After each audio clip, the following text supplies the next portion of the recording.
প্রিয় বন্ধুরা, আসসালামু আলাইকুম। আজকের ভিডিওটা খুবই ছোট একটা ভিডিও।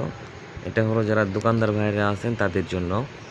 অনেক দোকানদার এজেন্ট ভাইয়েরা আছেন যারা বিকাশ এজেন্টটা ইউজ করেন, কিন্তু এই প্রবলেমটা আর কি 0171 তারপরে XXX দেওয়া লাস্টের 3টা সংখ্যা।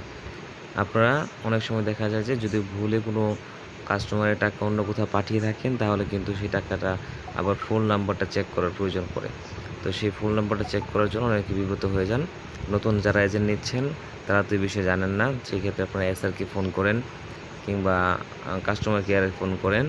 আজকের এই ভিডিওতে এটা সমাধান দেব। আপনাদের কোথাও ফোন করতে হবে না। আপনারা খুব সিম্পলভাবে দেখে নিতে পারবেন ফুল নাম্বারটুকু। তো এটা করার জন্য প্রথমেই যে নাম্বারটা সমস্যা হয়েছে সেই নাম্বারটা ট্যাপ করবেন, স্টেটমেন্টে চলে যাবেন। স্টেটমেন্টে যাওয়ার পর যে নাম্বারের সমস্যা সেই নাম্বারে ট্যাপ করবেন। ট্যাপ করার পর এখানে ট্রানজ্যাকশন আইডি যেটা রয়েছে সেটাকে কপি করবেন। কপি করার পর এটা ক্লোজ করে দিবেন। এই যে এখানে যে খালি ঘরটা রয়েছে ফোন নাম্বার ট্রানজ্যাকশন আইডি দিয়ে সার্চ করুন। এখানে নাম্বারটা দিয়ে সিম্পলি সার্চ করে দেবেন। সার্চ করার সাথে সাথে আপনার সামনে দেখতে পারবেন ওই যে নাম্বারটা যেটা ড্যাশ ড্যাশ হয়েছিল সেই নাম্বারটা পুরোদমে আপনার কাছে শো করছে। তো এইভাবে মূলত আপনারা আপনাদের স্টেটমেন্টটা দেখে নেবেন, কাউকে ফোন দিতে হবে না, নিজে নিজেই পারবেন। আশা করি বুঝতে পেরেছেন। ধন্যবাদ। আসসালামু আলাইকুম।